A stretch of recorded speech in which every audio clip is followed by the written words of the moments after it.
Well, Chess, really good, again, information. All of us have anxiety about being courageous, but some really good learnings from Margie about how we break through that fear. So, what did you take away?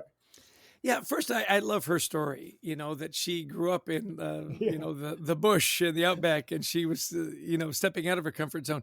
The oldest of seven kids. That'll Yeah. give you a lot of life lessons right there.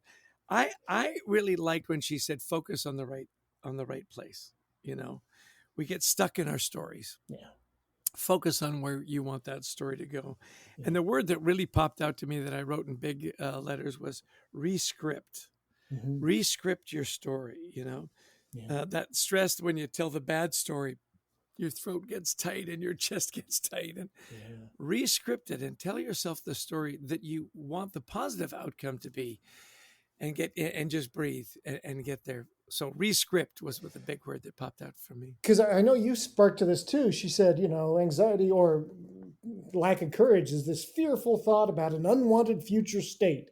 And, Yeah. and she says, it's the story we tell ourselves. Oh, nobody's going to want to hear from me. Or if I raise my voice up, I'll get fired or whatever. And 99 times out of 100, none of those things are going to happen.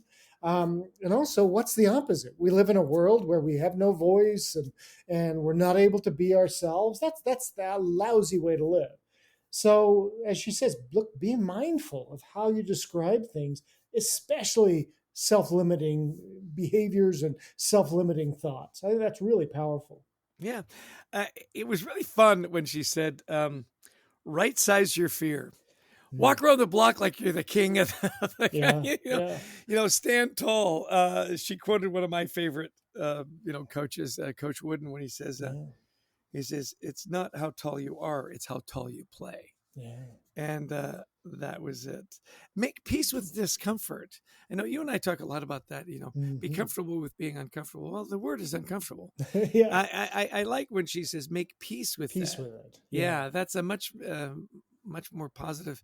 That approach spoke more to me than just get comfortable with It being does, because we always tell leaders, okay, stop telling your people to get comfortable being uncomfortable, because it's uncomfortable. uncomfortable. Yeah, But making peace with it is better, because it's going to be, the world is uncomfortable right now, and it's not going to stop. Every company we go into, every organization is going through tremendous change. It's like, and every time we talk with an organization before we go, they say, we're going through a lot of change. And what we have to tell them is everybody is right now. right. And your people have to get, like I said, get used to it, make peace with it, and that's where leaders come in. And so I love what she said about, first courage. It's first about managing our fear. Doesn't mean we can get rid of it. We manage it. We shouldn't be as afraid as we think we should be. Then secondly, you take action in the presence of fear, which any soldier will tell you. That's how you take the hill. Is, yeah, you're afraid, but you take action in the presence of fear. Yeah. Lastly, forgive yourself. I Yeah, think that's the tough one for everybody. yeah, We beat ourselves up more than anybody else would beat ourselves up. That give yourself a little grace. Forgive yourself, and know that you're going to mess up. Everybody messes up. yeah. Put it behind you. Put that action plan in place and move forward. I mean, Al- Marky Always made great fun of some advice. guy talking too much in a meeting, but you forgave her, right? Yeah, I'm working on it.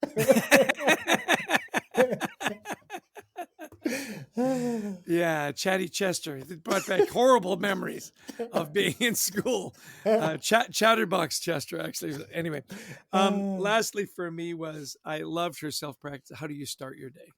Yeah, I love that Earl Grey with. I mean, it wasn't that such the English sort of Commonwealth yeah, Australian. Commonwealth. Yeah, A little Earl Grey with some milk, and just calm your lovely. spirits and read something that's edifying. So often we Yeah, start our days that our phone goes off, it's our alarm, and we go right to the news of the day or the sports scores or whatever. yeah, That's a good reminder for me to, pull up something that's going to edify you, that's going to build you up, as opposed to exactly.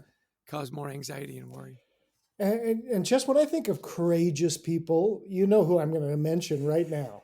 He's a guy that has such an impact in our lives. Mhm. Even when he's sick, like It's literally on true. his On the deathbed, flu, he shows up for us. And of course, it's the indomitable the Brent Klein. amazing. the one, the only Brent Klein, our producer, we want to thank. We want to thank Christy Lawrence, who helps us bring in such amazing guests. And to all of you who listened in, thank you. If you like the podcast, download it, share it. We'd also love you to visit thecultureworks.com for free resources. And of course, pick up a copy of our book, Anxiety at Work, which will help you and your team thrive during tough times. Yeah, I mean, and you can buy Margie's book too, but then add, in the thing, put our book. When you buy the Courage Gap, go ahead and put in Anxiety at Work. Hey, listen, we love speaking to audiences, and we do all over the world, whether it's in person or virtually. We talk about topics like culture, teamwork, resilience. Give us a call. We'd love to talk to you about your event and see how we can support you there. Really a lot of fun. Love Margie. She just has so many practical ideas. And as always, Adrian, you get the last word.